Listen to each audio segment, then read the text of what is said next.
महाराज, मैंने तुमसे पहले ही कहा था कि जो तुम कर रहे हो उसका भारी मूल्य चुकाना पड़ेगा। अपने काल के स्वागत के लिए तैयार हो जाओ। घर अग्नि के अंगारों को छूना बालकों के लिए क्षम्य है।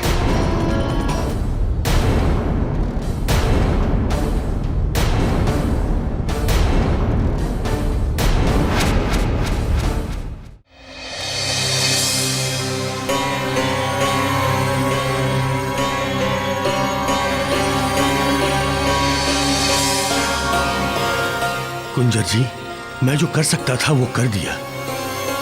अब तो जो कुछ भी करना है ईश्वर को करना है।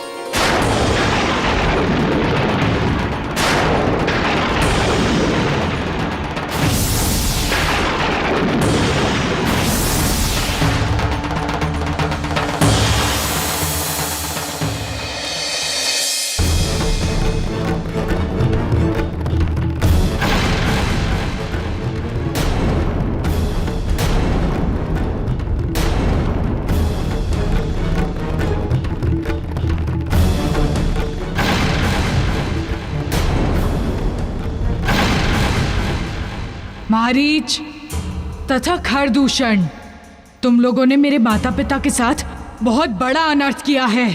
क्षमा ना करने योग्य अपराध। बहुत कष्ट दिए हैं तुमने उन्हें, इसीलिए आज मैं तुम तीनों का जीवन समाप्त करके रहूंगा। आज तुम्हें कोई नहीं बचा पाएगा, ना तुम्हारी माया, ना तुम्हारा छल, ना तुम्हारा बल। मारुति, मारुति, यदि तू ये सोच रहा है कि तू हमें यहां दंड देगा तो ये तुम्हारी भूल है। ये पाताल लोक है, पाताल लोक। हम असुरों का लोक। यहां तुम्हारी कोई भी शक्ति प्रभावी नहीं होगी। यदि तुम्हें अपने जीवन से प्रेम है तो वापस लौट जाओ, अन्यथा तुम्हें मृत्यु दंड देंगे। मृत्यु दंड। जीवन की प्रार्थना तो तुम तीनों को करनी चाहिए, क्योंकि ये तो केवल पाताल लोक है। किंतु तुम लोग संसार में किसी भी लोक में क्यों ना चले जाओ, मैं तुम्हें तुम्हारा दंड देकर ही रहूंगा।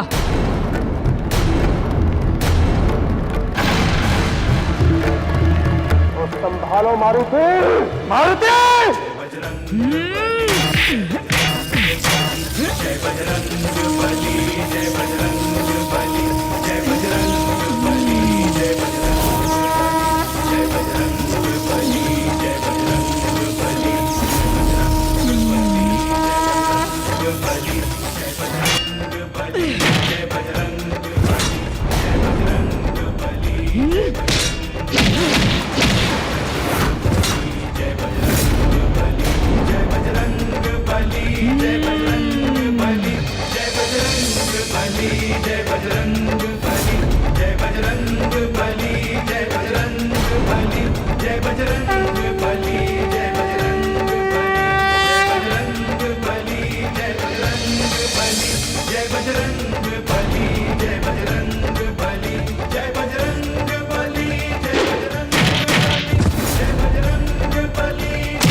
समय मारुति के सामने जाना अर्थात प्राण का जाना नहीं छोड़ेगा। ये मुझे जीवित नहीं छोड़ेगा। इसलिए भलाई है छुपे ही रहने में।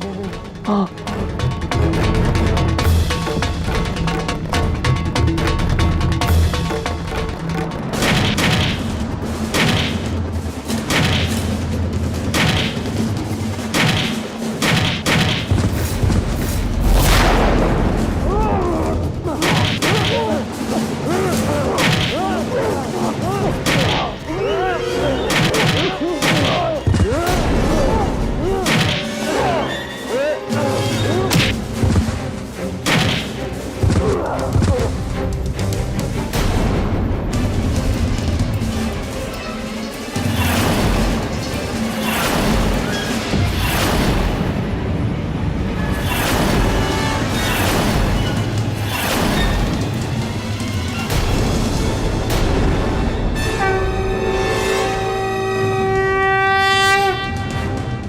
नहीं हनुमान, रुक जाओ।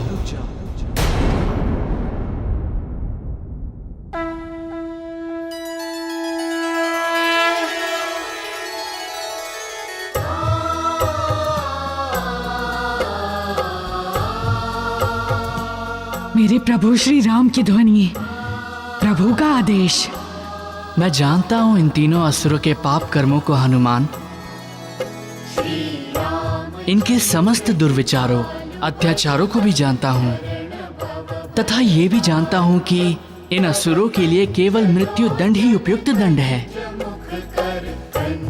तब भी तुम इन्हें मृत्यु दंड नहीं देना हनुमान, क्योंकि एक तो अभी इनकी मृत्यु का समय नहीं आया है, और दूसरे ये हमारे मनुष्य रूप में जन्म लेने के कारण हमारे सहायक होंगे हनुमान। हाँ हनुमान, यही उस समय होंगे जो रावण के वध की पूर्व भूमिका रचेंगे। और यदि आज तुमने इनका अंत कर दिया तो फिर हमारे जन्म का उद्देश्य कैसे पूरा होगा? इससे हमारी लीला में बाधा होगी हनुमान। अतः आज इस समय तुम इन्हें जीवित छोड़ दो केसरी नंदन। जो आज्ञा प्रभु।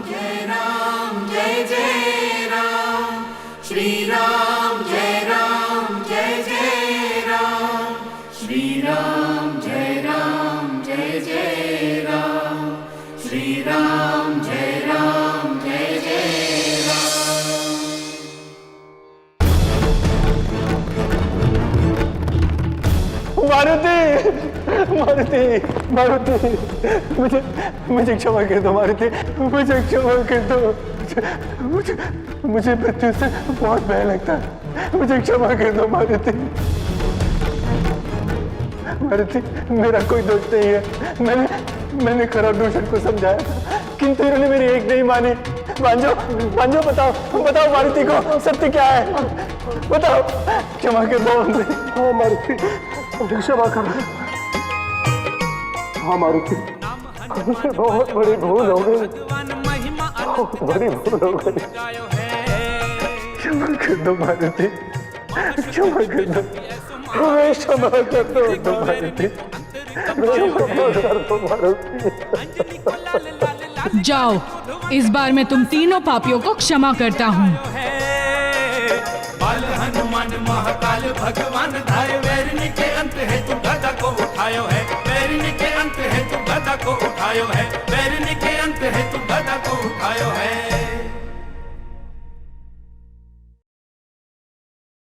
जय बजरंग बली। मूर्खों, इस बार तो तुम मेरे प्रभु श्री राम के आदेश के कारण बच गए, किंतु आने वाले समय में तुम प्रभु श्री राम के हाथों नहीं बचोगे।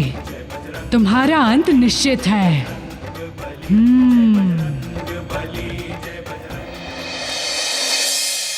जामवंत जी, पुत्री अंजना को लेकर हमें अत्यधिक चिंता हो रही है। कुछ समझ में नहीं आ रहा कि क्या होने वाला है। अब आप ही देखिए, ना तो पुत्र मारुति लौटे हैं, ना पुत्र केसरी, और ना ही उनका कोई समाचार हम तक पहुंचा है। हमें तो यह भी भय होने लगा है कि वहां पर सब कुछ सकुशल है भी कि नहीं। नहीं नहीं कुंजर जी, ऐसा मत सोचिए, सब कुशल हो। हाँ,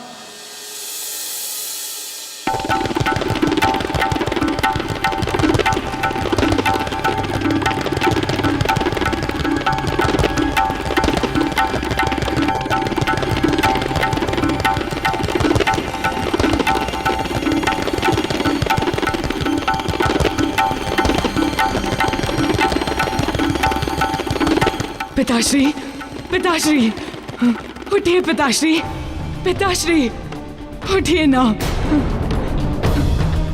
देखिए, देखिए मैं आ गया। पिताश्री, आंखें खोलिए ना पिताश्री, आपका मारुति आ गया। पिताश्री, आपका मारुति आ गया। पिताश्री, आंखें खोलिए ना, उठिए पिताश्री, पिताश्री, आंखें खोलिए पिताश्री, पिताश्री, उठिए ना पिताश्री, मैं आ गया, आंखें खोलिए ना पिताश्री।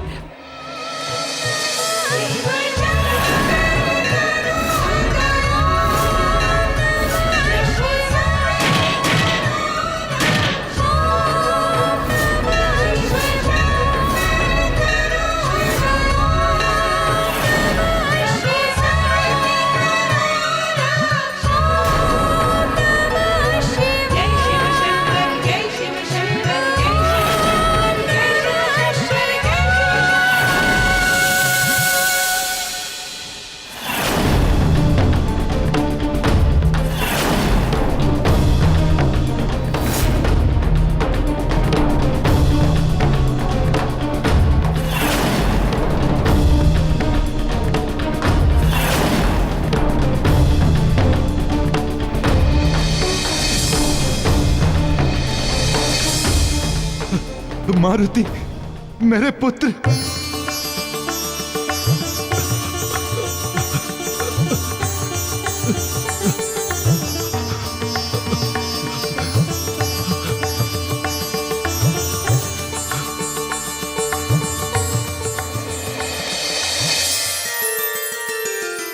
पिताश्री, मारुति,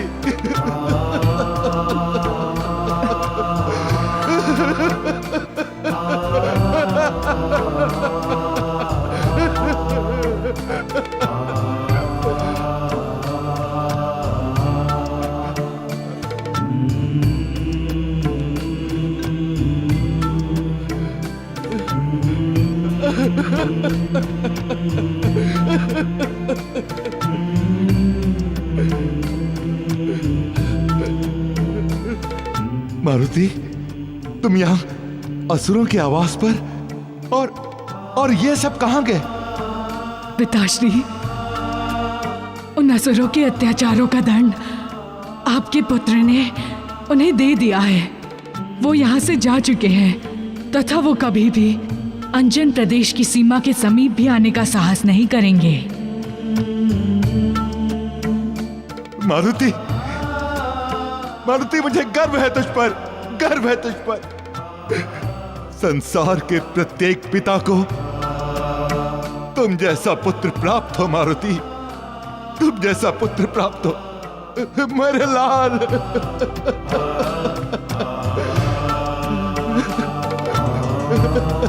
पिताश्री, चलिए अंजन प्रदेश, वहां सभी आपकी प्रतीक्षा कर रहे हैं। हाँ पुत्र, चलो।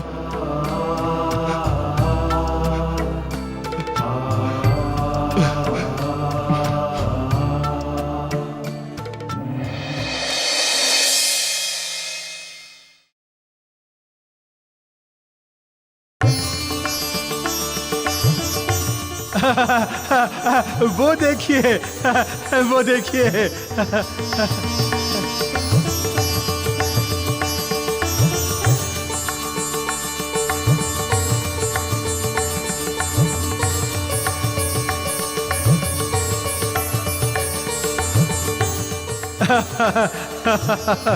आयुष्मान भव पुत्र, कीर्तिमान भव।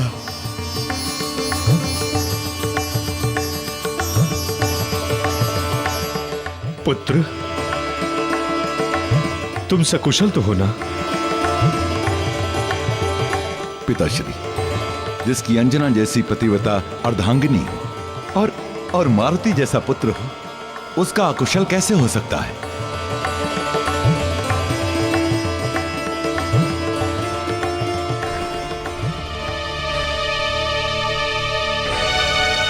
क्या बात है पिताश्री, सब कुशल तो है? नहीं नहीं पुत्र, कुछ भी कुशल नहीं है। क्या हो गया पिताश्री? केसरी, तुम्हारा हमारे साथ ना आने का पुत्री अंजना के हृदय पर इतना भीषण आघात पहुंचा कि वो चेतना शून्य हो गई पुत्र, पूर्ण चेतना शून्य। वैद्य जी के अनुसार अब कोई ईश्वरीय चमत्कार ही हमारी अंजना की चेतना पुनः लौटा सकती है पुत्र। और यदि समय रहते ऐसा नहीं हुआ तो हमारी अंजना हमारी अंजना कभी चेतन अवस्था में नहीं लौट पाएगी पुत्र।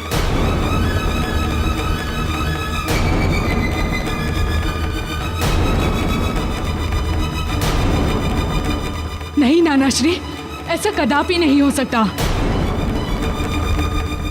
कदापि नहीं।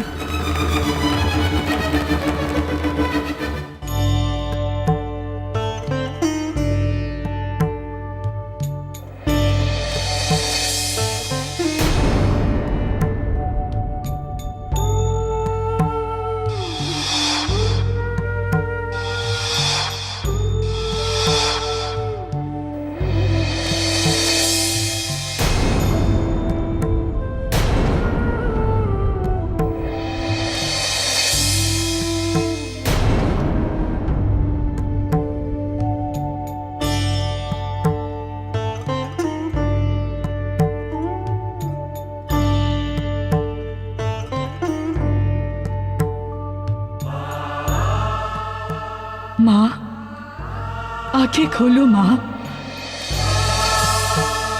माँ देखो, मैं वापस लौट आया हूँ। आपका मारुति वापस आ गया माँ। माँ, माँ, माँ उठो ना माँ, उठो ना। देखो, देखो आपका पुत्र कितने वर्षों बाद आपके पास वापस लौट आया है। माँ, एक बार अपने हृदय से लगा लो माँ। माँ उठो ना माँ। क्या क्या सोच कर आया था कि घर जाने के पश्चात मैं सर्वप्रथम आपके हाथों से बने लड्डू खाऊंगा, आपके साथ खेलूंगा। अपने पुत्र को लड्डू नहीं खिलाओगी माँ? माँ उठो ना माँ।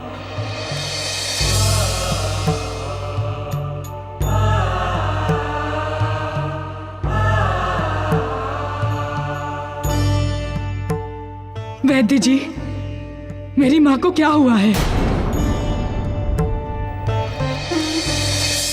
बताइए ना वैद्य जी, बोलिए ना, ये आंखें क्यों नहीं खोल रही हैं?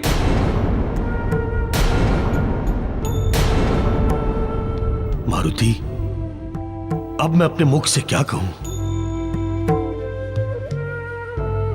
कि महारानी अंजना अब अपने चेतना में वापस नहीं लौट सकती।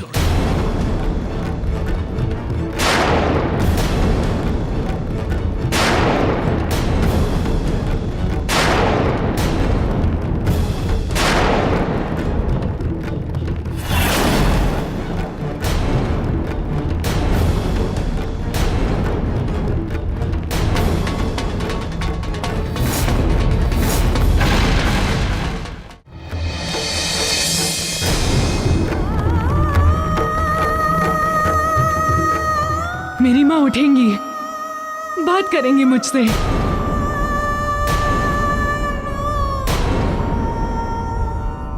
मुझसे बोलेंगी। माँ उठो ना माँ, अपने नटखट चंचल पुत्र को एक बार देखो माँ। याद करो माँ, जब मैं आपको मेरे बालपन की चंचलता से रुष्ट कर दिया करता था। याद करो माँ, याद करो।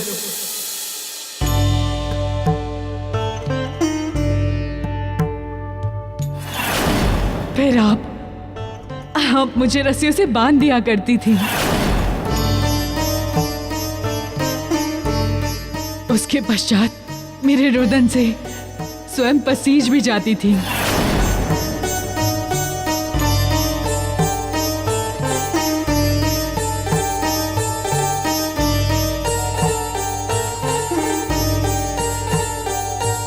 माँ, याद करो मेरे नहीं खाने का हट।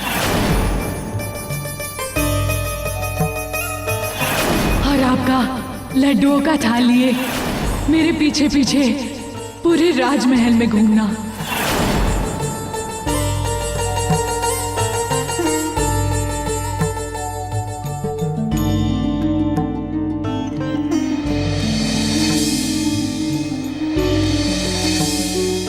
उल्लू का छुपी का खेल फिर नहीं खेलोगी माँ?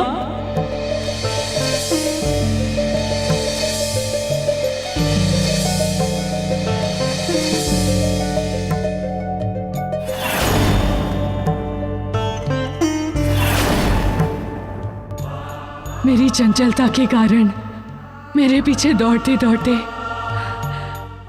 आपके पाँव दुख जाते थे माँ।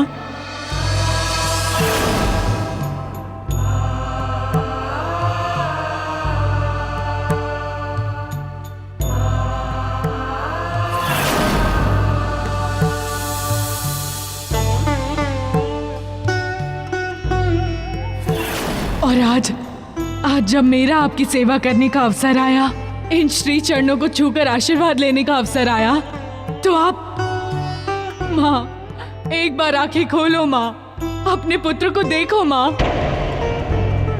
माँ मैं आपको तंग नहीं करूंगा माँ, मैं आपको कभी भी तंग नहीं करूंगा माँ।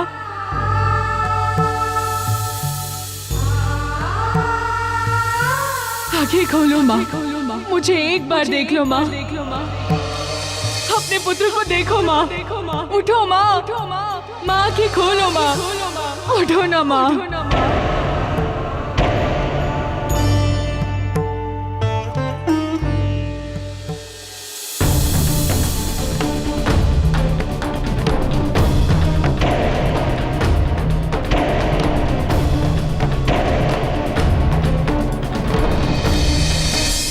माँ उठो ना माँ, माँ उठो ना, अपने पुत्र को एक बार देखो माँ, अपने पुत्र को एक बार देखो, आंखें खोलो माँ, अपने पुत्र को देखो माँ, अपने पुत्र को देखो, उठो ना माँ, अपने पुत्र को देखो माँ, माँ अपने पुत्र को देखो, एक बार आंखें खोलो माँ, माँ उठो ना माँ, आंखें खोलो ना माँ, अपने पुत्र को एक बार देखो माँ, अपने पुत्र को एक बार देखो, उठो ना माँ, अपने पुत्र को देखो माँ, अपने पुत्र को देखो, एक बार आंखें खोलो माँ, माँ उठो ना खोलो माँ, अपने पुत्र को देखो माँ, अपने पुत्र को एक बार देखो माँ, उठो ना माँ, एक बार देखो, अपने पुत्र को देखो माँ, माँ उठो ना माँ, अपने पुत्र को देखो माँ, उठो ना माँ, आंखें खोलो माँ। पुत्र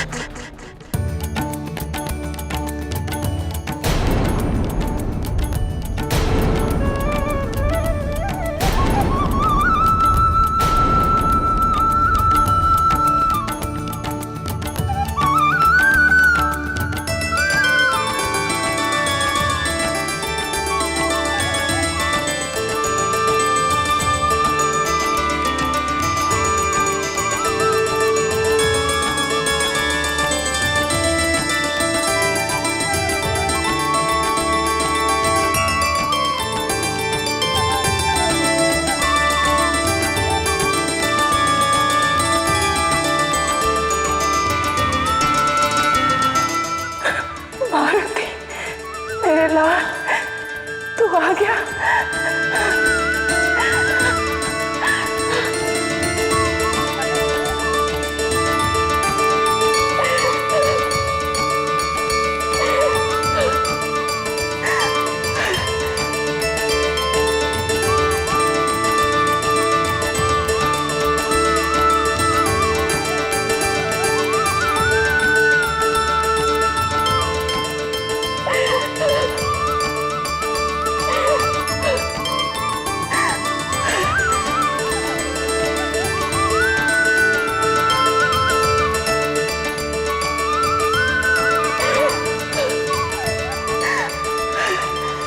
तेरे पिता कहाँ है? देवी अंजना, मैं यहाँ हूँ, यहाँ।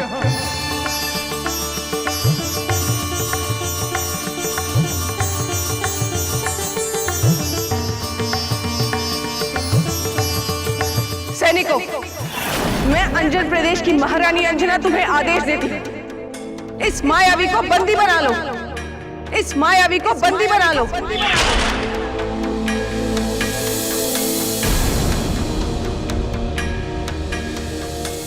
अंजना, कह दो ये जो सब लोग कह रहे हैं वो मिथ्या है। कह दो कि मैं तुम्हारा पति हूँ। कह दो कि मैं मायावी नहीं हूँ। मैं मायावी नहीं हूँ अंजना।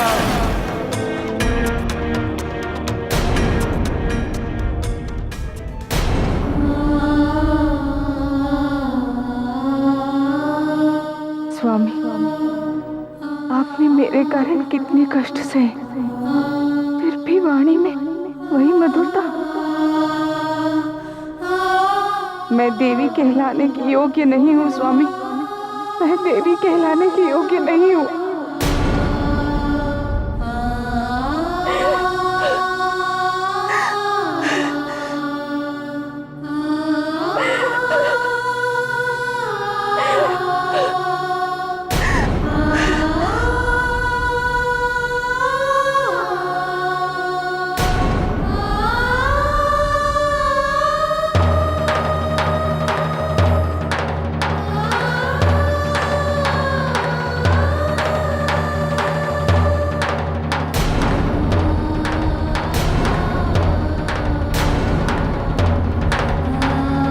क्या बात है पुत्र?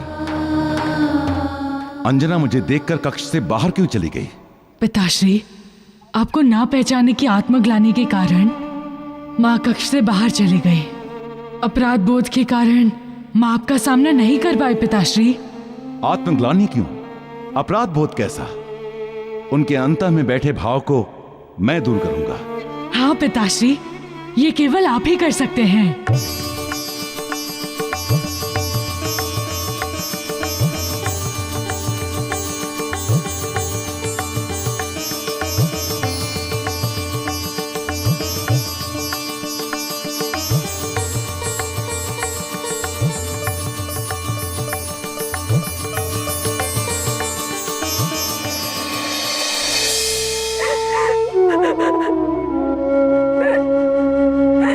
सैनिकों, मैं अंजन प्रदेश की महारानी अंजना तुम्हें आदेश देती हूँ, इस मायावी को बंदी बना लो। मैं मायावी नहीं हूँ, मैं मायावी नहीं हूँ, मैं मायावी नहीं हूँ।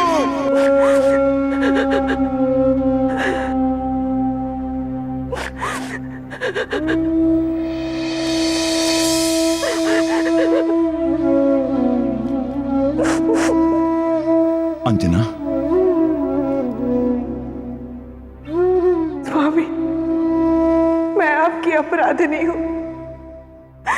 आपको इस अवस्था में पहुंचाने की उत्तरदायी मैं हूँ। मुझे दंड दीजिए स्वामी, दंड दीजिए मुझे। नहीं देवी अंजना, तुमने कोई अपराध नहीं किया है। जो होता है, जो हुआ है, अतः भविष्य में जो भी होगा वो सब नियति का निर्धारण होता है। देवी अंजना, तुम इस ग्लानि के गर्त से बाहर निकलो। अंजना, बाहर निकलो।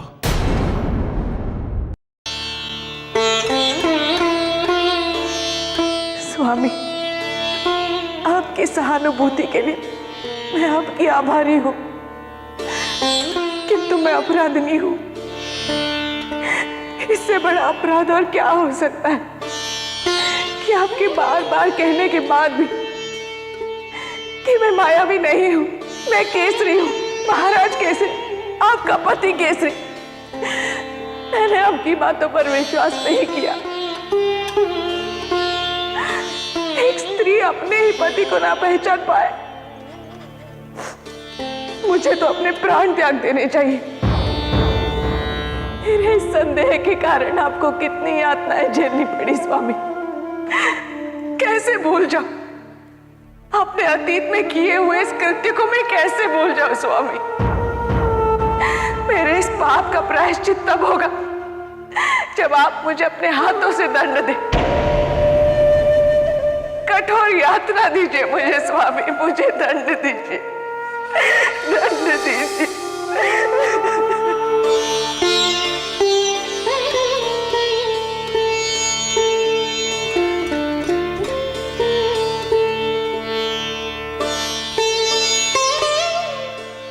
नहीं देवी अंजना, नहीं, तुम यातना की योग्य नहीं हो, तुम अर्चना के योग्य हो। हाँ, बीती ताही बिसारिए और आगे की सुधरो। भूल जाओ उस भयावह अतीत को। जो कुछ हुआ वो असुरों की माया के कारण हुआ है, उसमें तुम्हारा कोई दोष नहीं है देवी अंजना। दुख के दिन बीत गए हैं देवी अंजना, अब तो हमारे सुख से रहने का समय आया है। एवं भोजन का भी।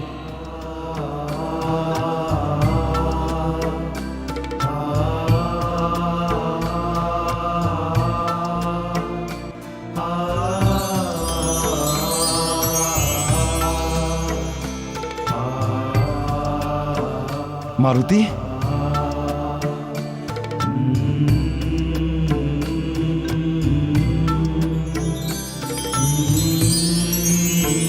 पिताश्री, आप नहीं जानते, नानाश्री ने अभी अभी मुझे बताया है कि माँ ने अन्य जल का त्याग किया हुआ है। माँ ने प्रण लिया हुआ था कि जब तक आपके ऊपर आया संकट नहीं समाप्त हो जाता, वो अन्न ग्रहण नहीं करेंगी।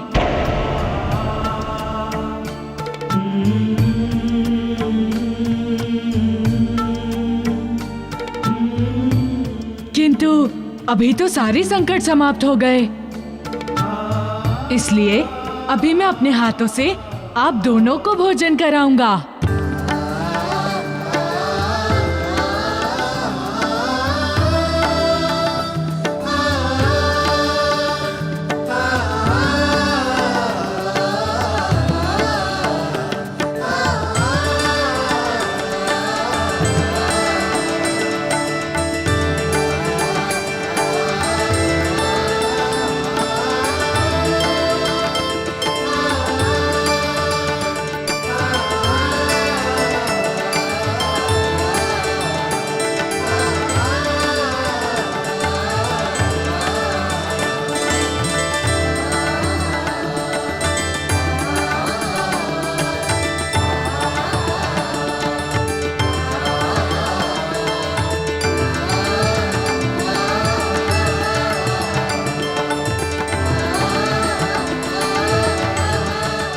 आज वो सुखद घड़ी आ गई है जिसकी मैं प्रतीक्षा कर रहा था, आप दोनों के हाथों से भोजन ग्रहण करने की।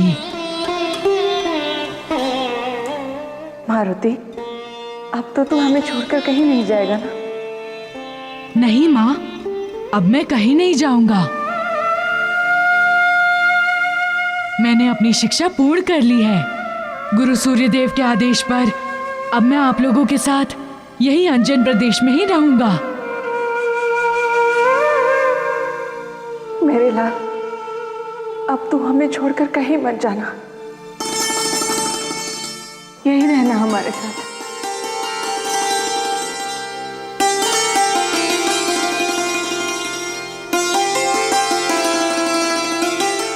अभी भी एक अड़चन तो शेष है। महाबली काका, अड़चन किस बात की है? महाराज, आप भूल रहे हैं, जब आप मारुति को सूर्य लोक में शिक्षा ग्रहण करने हेतु भेज रहे थे, तो उपनयन संस्कार करके पुत्र पद से त्याग करके सूर्य देव को सौंपा था, तथा अब आपको मारुति का संवर्तन संस्कार करके पुनः पुत्र रूप में स्वीकार करना होगा। और जब तक आप संवर्तन संस्कार नहीं करेंगे, तब तक मारुति पुत्र रूप में आपके साथ नहीं रह सकता है। हाँ महाबली काका, आपने उचित कहा। सर्वप्रथम हम अपने मारुति का संवर्तन संस्कार करेंगे।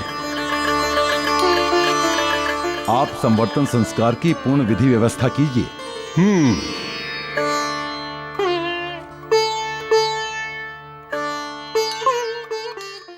उपनयन संस्कार हेतु ऋषि मतंग को सूचना देनी होगी। ये कार्य उन्हीं के हाथों फलित होगा।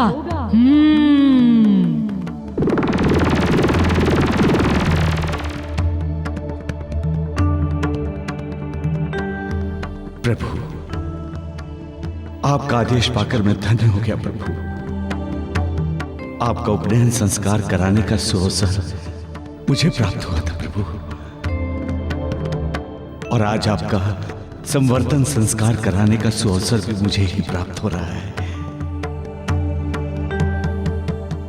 जीवन की इससे बड़ी सार्थकता और क्या हो सकती है प्रभु। मैं आ रहा हूं प्रभु, मैं अति शीघ्र आ रहा हूं। इसके साथ ही आपके दर्शन की अभिलाषा भी पूरी हो जाएगी प्रभु।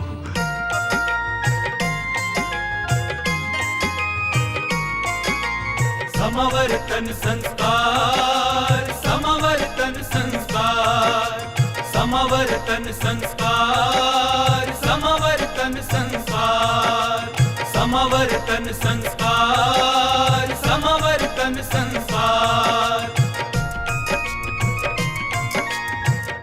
यदि आप अपनी सहमति एवं अनुमति दें तो क्या हम सब आपके साथ अंजन प्रदेश चलें? देवर्षि, आप अवश्य चलें। भला इसमें मुझे क्या आपत्ति हो सकती है? आपको देखकर प्रभु बहुत प्रसन्न होंगे। धन्यवाद ऋषिवर, धन्यवाद। नारायण नारायण।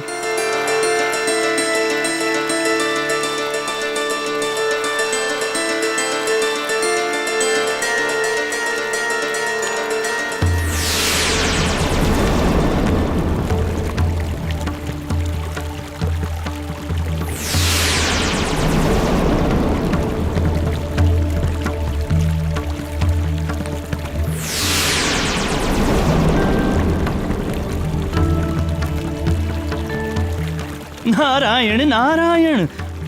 अब तो अंजन प्रदेश में चहुदिस प्रसन्नता ही प्रसन्नता होगी।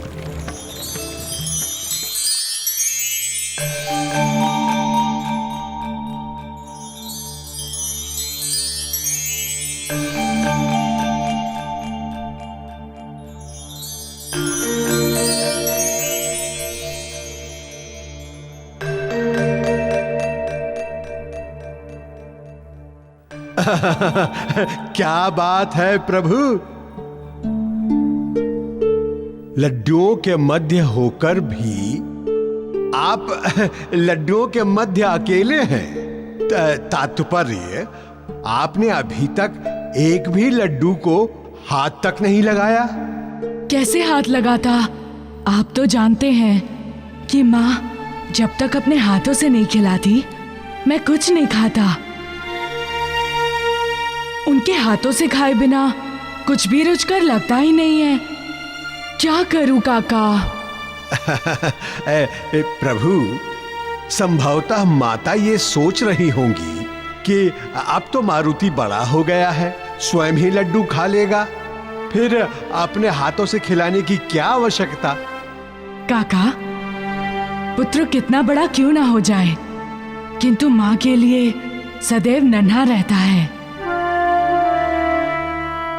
हालांकि ये भी सत्य है कि माँ जहां कहीं भी होंगी मुझे अवश्य ढूंढ रही होंगी। मारुति,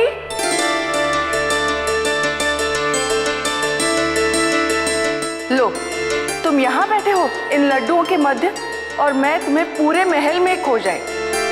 माँ, जहाँ लड्डू होंगे वहीं मैं रहूंगा ना?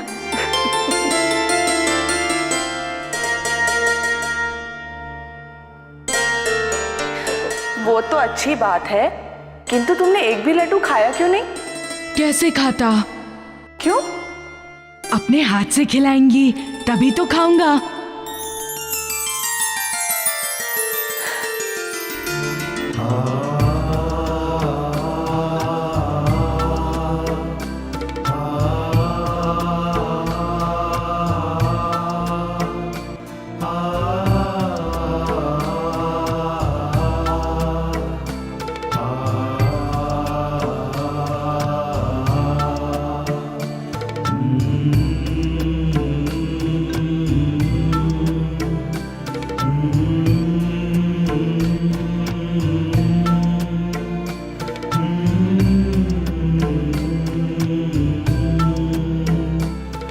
मारुति मेरे लाल, तुम नहीं जानते मेरी कोख से जन्म लेकर तुमने मुझे कितना गौरवान्वित किया है। मैं धन्य हो गई मेरे पुत्र, धन्य हो गई।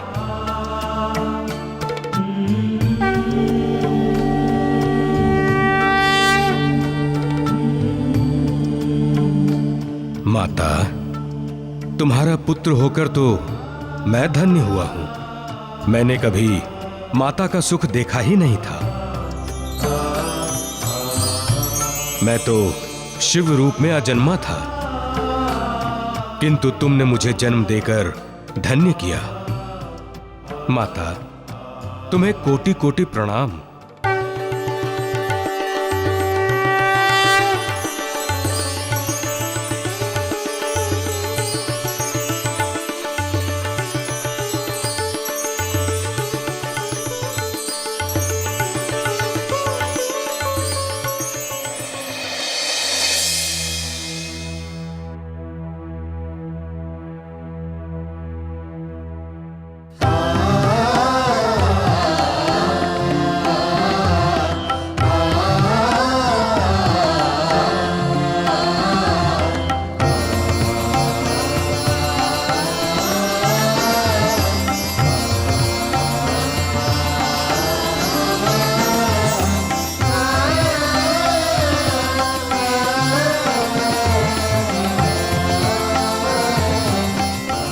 पधारिए ऋषिवर, आइए आइए।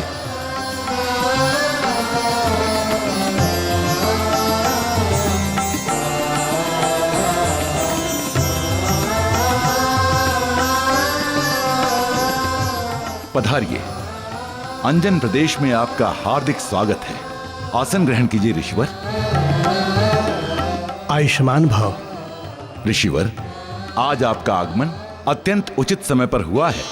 हमारे मारुति का उपनयन संस्कार आप ही ने तो किया था। अब संवर्तन संस्कार के समय आप स्वयं उपस्थित भी हैं।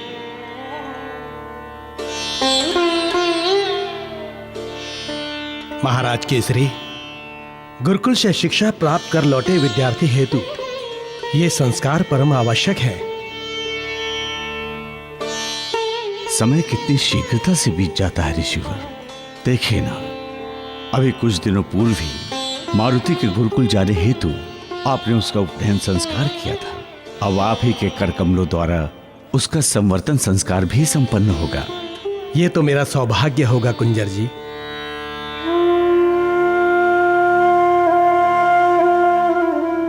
किंतु ऋषिवर, आप हमें यह विस्तार से बताइए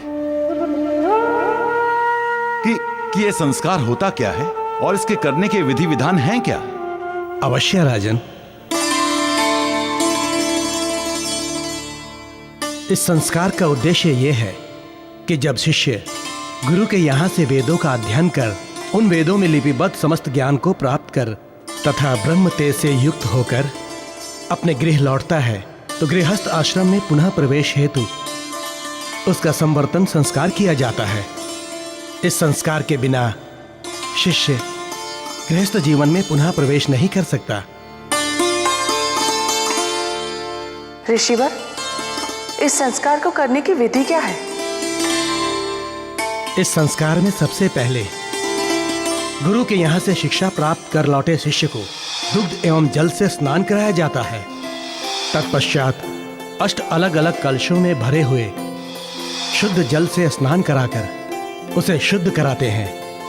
तत्पश्चात यज्ञ वेदी पर बिठाकर आम्र पल्लवों के माध्यम से जल मार्जन कराकर उसका स्वागत किया जाता है।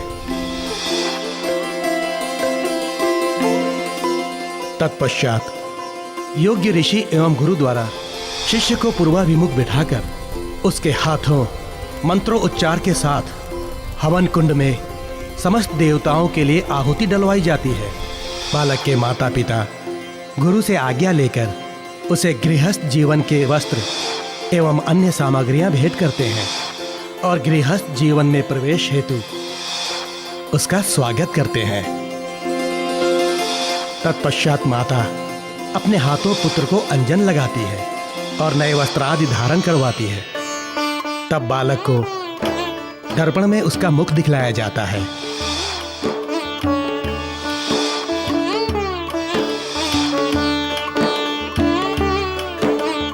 यहाँ प्रथम बार बालक को अपने ब्रह्म तेज के दर्शन होते हैं और राजन इस प्रकार वो शिष्य अपने गुरु द्वारा प्राप्त शिक्षा का अपने गृहस्थ जीवन में प्रयोग करने का अधिकारी हो जाता है।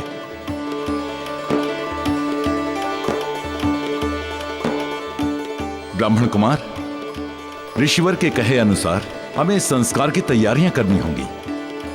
आप चिंता ना करें राजन, ये ब्राह्मण कुमार आपका सहयोग करने के लिए ही यहाँ आए हैं। जी राजन, आप निश्चिंत रहें, किंतु प्रभु अब तक दिखाई नहीं दिए।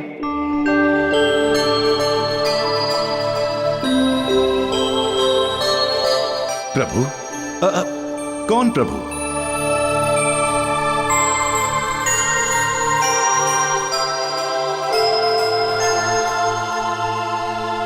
जी जी, वो मेरा तात्पर्य था कि मारुति अभी तक दिखे नहीं।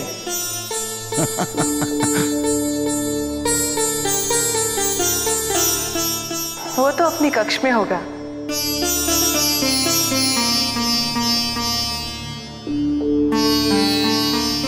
भावावेश पर नियंत्रण रखिए। यहाँ किसी को ये ज्ञात नहीं है कि मारुति देवाधिदेव प्रभु महादेव है। जी ऋषिवर, भूल हो गई, क्षमा करिएगा।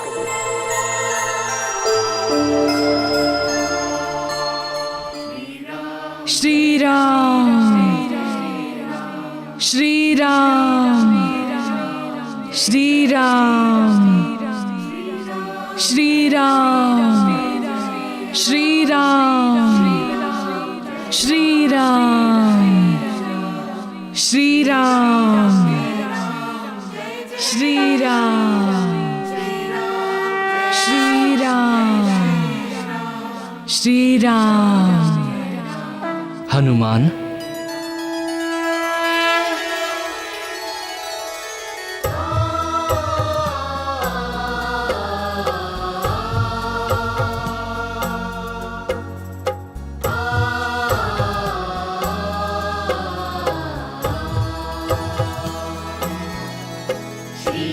क्या बात है?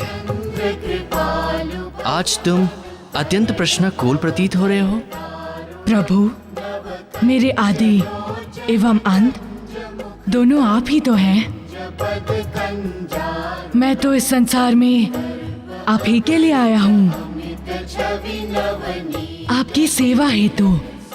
अन्य ना कोई कार्य है, ना ही कोई कारण। हनुमान, मैं जानता हूं तुम्हारी व्याकुलता। कहो, वो कौन सी बात है जो तुम्हें मथ रही है?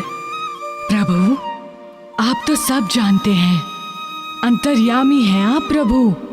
फिर मेरी चिंता आपसे कैसे छुप सकती है प्रभु?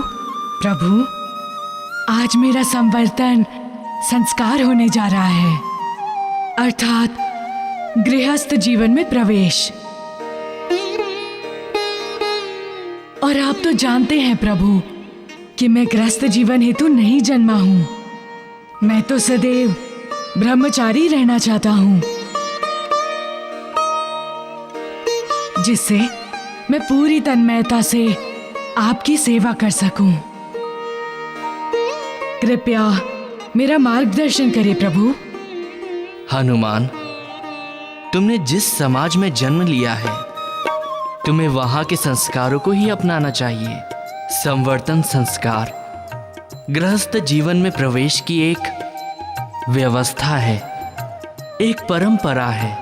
गृहस्थ जीवन में रहकर जो व्यक्ति सेवा एवं भक्ति करता है, उससे महान ना कोई कर्मयोगी है और ना ही कोई भक्त।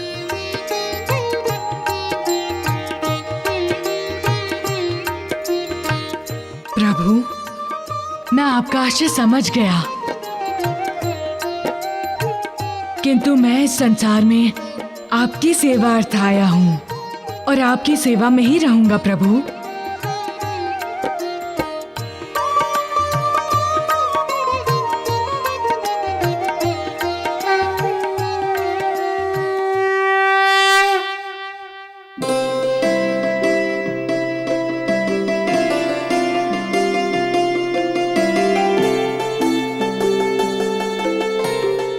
आप लोग यहाँ इस वेश में?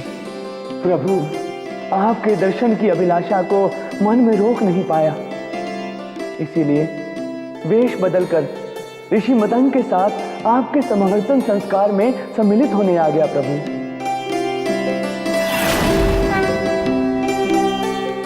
आपके दर्शन हुए, मन तृप्त हो गया। प्रभु, अभी तो मेरी समस्त इच्छाएं पूर्ण हो गई। किंतु देवर्षि, अभी भी आपके मन में एक इच्छा शेष है। कहिए, है कि नहीं? नारायण नारायण, प्रभु आप तो अंतर्यामी हैं, अब आपसे क्या छिपाना। आपने मेरे मन की चोरी पकड़ ही ली। किंतु सत्य यही है कि माता अंजना के हाथ के बने लड्डू खाए बहुत दिन हो गए थे प्रभु।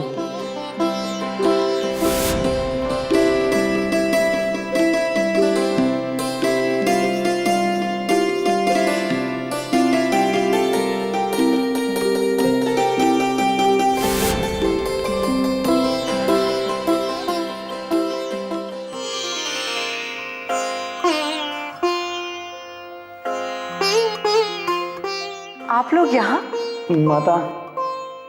माता वो बात यह है कि माँ, ब्राह्मण कुमारों को भूख लगी है, इन्हें अपने हाथों से बनाए लड्डू खिलाइए ना। हाँ हाँ अवश्य, क्यों नहीं। आप आसन ग्रहण कीजिए, मैं लड्डू लेकर आती हूँ।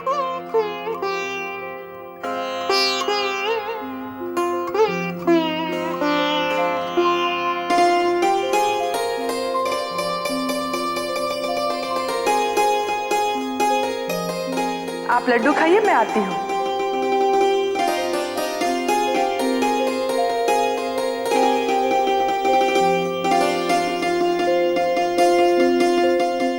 इतने कम लड्डू, इतने कम लड्डू से क्या होगा प्रभु? खाइए देवर्षि, मन तृप्त होने तक खाइए। इतने कम लड्डुओं से भला क्या मन तृप्त होगा प्रभु? देवर्षि, मैं समझ गया हूँ कि आपके मन में लड्डुओं के प्रति मोह हो गया है,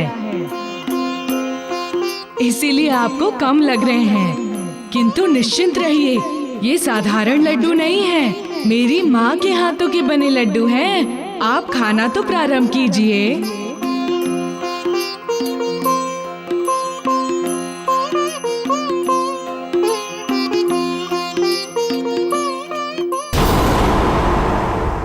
किंतु माँ, मुझे नए कक्ष की कोई आवश्यकता नहीं है। मैं तो आपके साथ आपके कक्ष में रहता हूँ ना। कौन है स्त्री और क्या हुआ है इसके साथ? महाराज, महाराज ये मेरी पुत्री है और इस व्यक्ति ने निर्ममता पूर्वक मेरी पुत्री की हत्या कर दी। महाराज मुझे न्याय दीजिए, महाराज मुझे न्याय दीजिए।